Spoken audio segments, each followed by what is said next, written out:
is Julia Roig, and Julia is involved with the Horizons Project. And what I know about Julia is that she is all about peace. And with that, I'm going to turn it over to Julia. Thank you so much for the invitation. I appreciate the opportunity to talk a little bit about what my organization is doing now, but I'll let you know that I have been in the professional peace building world for almost 30 years now, and I have had the opportunity to bump up against Rotary all over the world. I am not a Rotarian, but my mother is here today, and she is a Rotarian. I have done evaluations of your international peacebuilding projects. I've helped strategize with regards to the future of where your investments of your Rotary Peace Centers would be. I've lectured often on many of your peace centers, and I've done international projects in Colombia, in Lebanon. I hang out with Rotarians often. You all are social capital in practice. You are community coming together. You are everything that any peace builder is trying to do in the world with regards to communities coming together, feeling a sense of agency, actually being committed to what's happening locally in your community. I always say, look at how Rotary does it. Look at the rituals that you put into place. So I'm standing in front of you today as a big fan, and I left international peace building about 3 years ago, and I'm very involved with the Alliance for Peace Building, who's here an international alliance of 180 organizations working around the world. I was the president of the alliance for 2 terms, so a total of 12 years. I really know international peace building, and I came back home 3 years ago. And the Horizons Project is only focused on the United States. I graduated from George Washington University in 1997, and my very first job was with the DC courts. And because the DC courts has always been a big promoter of mediation and alternative dispute resolution and helping people peacefully resolve their disputes without necessarily needing to go in front of a judge. But what I started out doing at the DC courts was offering mediation for internal conflicts between staff members. So it wasn't what we were offering externally. It was, are we going to apply this process to the challenges that we have inside? And that experience, I was there for 2 years helping to create that project, that has guided my professional life, because I realize for those of us who are working for social change, we sometimes are in conflict. We have a hard time sometimes getting ourselves together when we're trying to do good work. So that is going to be what I'm going to talk about today, is because when I came home to do this type of work in the United States, what I have found is that no matter what entry point you have to doing the good work of furthering justice, furthering peace, building a future where our children thrive, sometimes we have a different approach to making change. At the Horizons Project, we're a very small team of organizers. I really consider myself an organizer now at this kind of network level of the social change industrial complex, of which I would say Rotary is a part of, because you're out there and you're doing work and you're very practical. Well, when I talk about block, bridge, build, what I have been dedicating my life now to is the fact that we actually have different roads to get to the future that we want to accomplish. That might sound like a Captain Obvious statement. Like, yes, we all have these different entry points, but actually this is a mindset of how we think about making change that sometimes is hard to live in practice. We have a way of framing problems. We have a way of seeing the direction where we think we need to go. And what's interesting about this is none of it is wrong. You can say we need clean water. If we don't have clean water, how is anyone going to thrive? Rotary has decided, right, your areas. We need education. If we don't have educated citizenry, how are we going to make decisions? Absolutely. Well, you know what? We really need to worry about the climate. Okay, so if we are in this moment of complexity, everything is connected to everything else, how do we be in kind of a problem solving mode? How can we say, like, I want to make a difference and I want to solve this one thing if this one thing is also connected to everything else, which is unfortunately, as we complexify more of our social change work, the more difficult it is to even feel like we can make a difference, isn't it? But we got to start somewhere. Like, start in your home, right? I love that message. Start where you are. And we also have to appreciate that other people start where they are. And so then we've got to kind of reach across different ways of thinking about how we accomplish change. So when I talk about block, bridge, build, and listen, I really appreciate the nonpartisan nature of Rotary and the fact that all ideologies are involved in this undertaking. And that's why you've been able to be as successful as you have been in places like the United Nations, for example. And what I have found sometimes, if we are in kind of a block formation of social change, and what I mean by that is we may feel that we're divided right now and that the problem is polarization. I spent a lot of time talking about polarization because, of course, we all feel like this is part of what we're up against, that we can't kind of find each other across divides. And yet, sometimes we also need to be raising the heat. We actually don't need to just always bring down the heat. That's what we would call a negative peace. It's peace without justice. And so there are those amongst us who are trying to raise the alarm around injustice by blocking harms that are happening in the world. And in the international field, that might be the tensions between those that are working for human rights, for example, and wanting to disrupt complacency by actually being loud about gun violence, about what issues that we care about the planet, about quality of water. And if we're in a peace building posture, we might be a little bit nervous about those that are raising the heat, right? You're a rabble rouser, maybe, right? And so what we do at Horizons is we actually work with a lot of social justice organizations throughout the United States around, well, what does a reparative resistance approach look like? How do we know when we're raising the heat about an issue that we care about, but we're doing it in a way that is restorative of societal relationships and we're not engaging in dehumanizing tactics while we're in this kind of block mode? And these are different strategies. How are we calling in more people to an issue that we care about? And I'm going to give just an example of something that actually Rotarians were not officially involved with, but there was kind of a neo-Nazi group that was planning a big rally in Martin Luther King Jr. Day in 2017 in Whitefish, Montana. And they had announced this. It was going to be planned. They were going to have a big parade. And a whole group of community groups came together and said, well, not in our town. We don't want this big neo-Nazi demonstration on a day that we're going to be celebrating something else. And so they came up with a campaign, Love Lives Here. Love Lives Here in Montana. And businesses had placards throughout their city. They had like the week before this planned rally, organizations were coming out to have a Love Lives Here rally. A lot of the businesses started getting online hate. For example, people were piling on, saying, these folks, the way that sometimes piling on happens online. So they did something that's called a reverse boycott.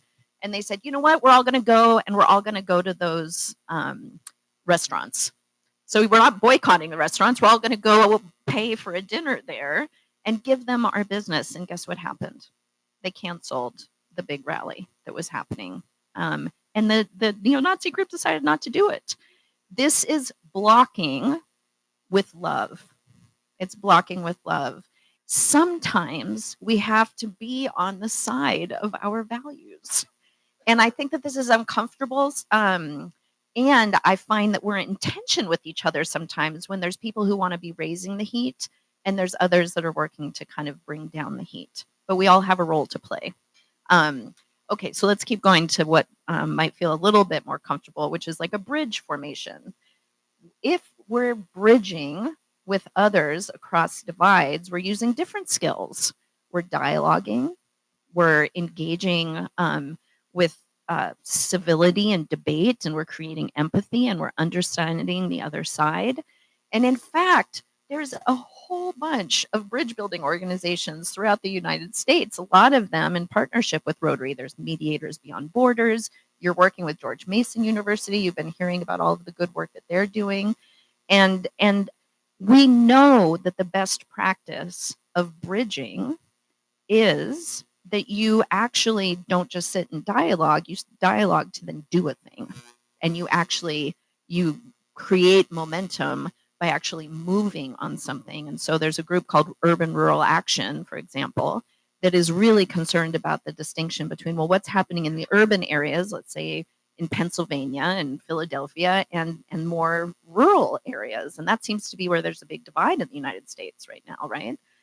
And so they do a whole bunch of dialogue between urban areas and rural areas so that they can decide what they care about the most. And so far western Pennsylvania and the city of Philadelphia get together and they say, you know what, we're experiencing the drug epidemic very differently. It might be opioids in my rural areas, it might be heroin in the inner city areas, and yet, wow, do we need state policy on this? And that dialogue has been created. This is across ideological. This is not a partisan issue, but then they've been getting momentum for new legislation. And what I've found is sometimes this tension between having a dialogue and a block, a bridge and a block, we think, well, you're appeasing the other side. You're the ones that are out there talking to the people that are trying to oppress us or who are on the other side, and we need to raise the heat, and you're trying to bring down the heat. And wow, I'm in rooms often where people actually want similar goals. They just have different paths to get there. And so we spend a lot of time trying to say it's okay that we have these different paths. We still need to find ourselves in these similar goals, because a lot of the folks who are in a resistance mode are ripening a discussion. So, Cop City, for example, outside of Atlanta, this is a very difficult, protest movement that's happening right now, and it's raising a lot of heat.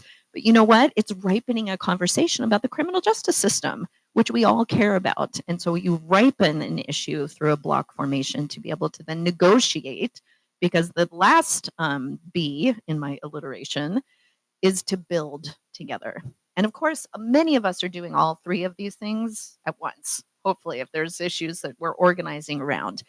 Just a little note about polarization, because I do think that a lot of bridge building activities right now are really focused on red hats and blue hats, and we need to have dinner together or have coffee, and then somehow we're going to understand each other better, and we're going to not be as polarized. And I've talked to a lot of different Rotary clubs about this. I don't know that it's wrong, it's just not the complete picture. And sometimes we actually do need to be polarized. We think about this moment in time, it feels uncomfortable, and yet there's a scholar that talks about a polarized dynamic in society is like the forge.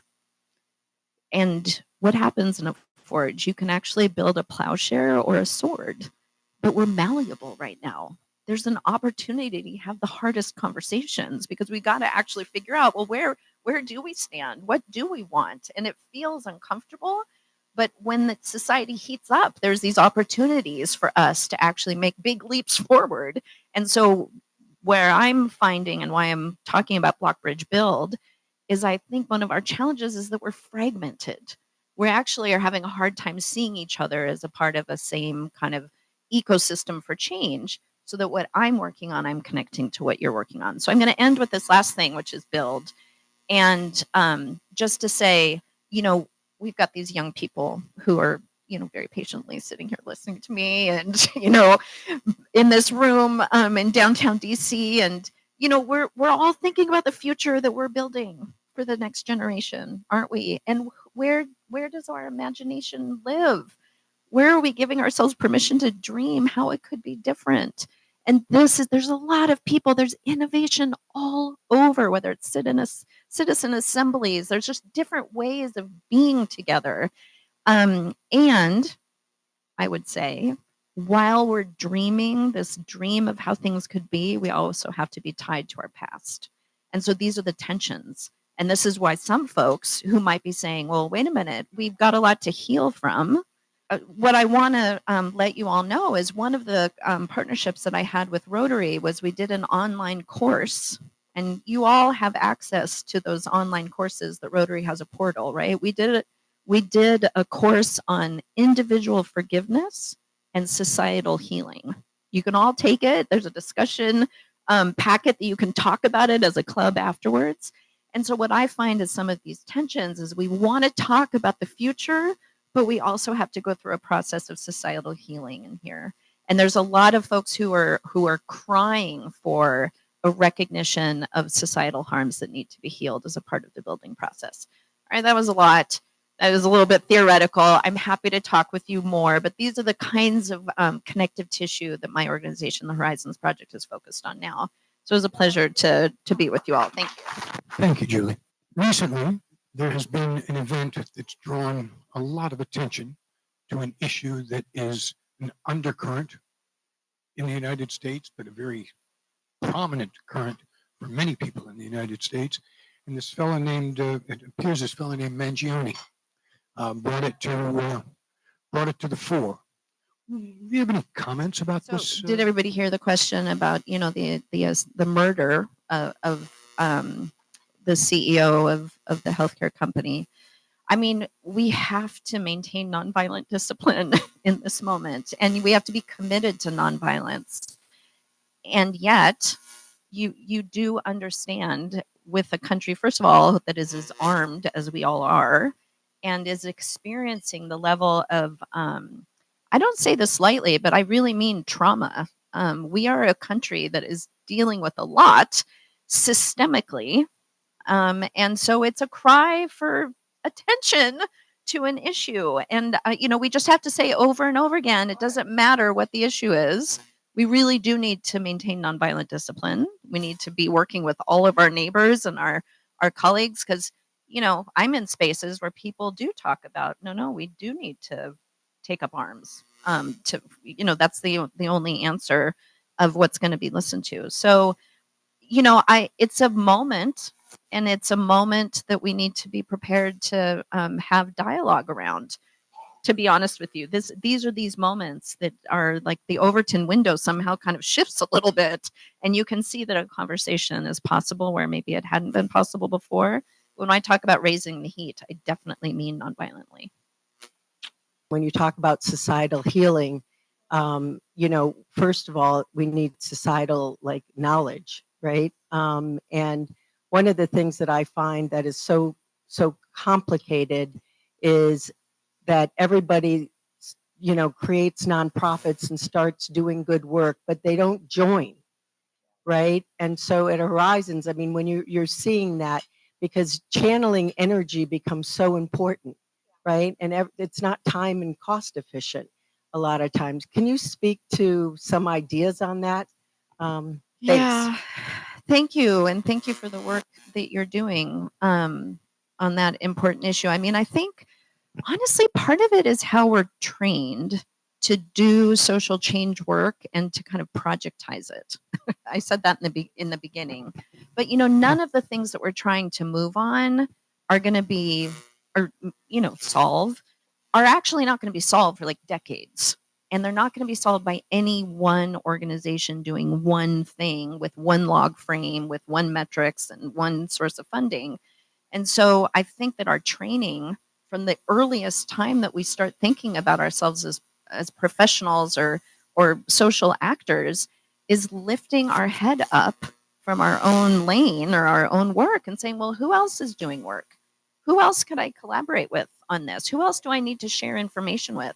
It's a totally different way of being a leader, because we think we need to protect we need to make sure funders know that this was our project. We need to take credit for all the things.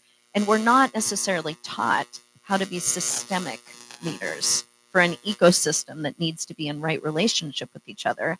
And we got to break down a lot of those silos and the barriers with different ways of being and doing. I don't know if I'm answering your question, but it starts with us. That's why I actually started with this story about doing mediation inside the court, because that was a formative time in my life. We can talk about how everybody else needs to change out there. We need to change, each one of us, in how we steward change and who we do it with. And Rotary can be a beacon for that, and you often are. With the recent departure of a man named Assad into the welcoming arms of Mr. Putin, and then most of us that watch the news have seen the torture chambers that he had in his country and what he did to human beings. Sometimes we forget that 99% of the world is made up of good people. Of the 1.4 million Rotarians in this country, that's what it's all about. Let's talk about Syria for 2 seconds, because what is broken? Sometimes a part of the change we want to see, what you just described, is we have to name what's not working, and we have to stand up to make change, and we have to be loud. Sometimes we're not polite, and Rotarians are very polite, but you have a seat at the table at the United Nations, and you know what is broken? The Security Council. That is a broken system that needs advocacy to change, because allowing for what happened in Syria and allowing for the nations that come together as a global community. You are a global organization. You have so much weight to have a conversation about fixing what is broken, but it's going to take some muscle, and it's going to be being a little bit loud. Anyway, yes, thank you for your comments. A tradition in our club, we like to honor our speakers by planting a tree in their honor. Usually a cherry tree around the tidal basin, and here's a certificate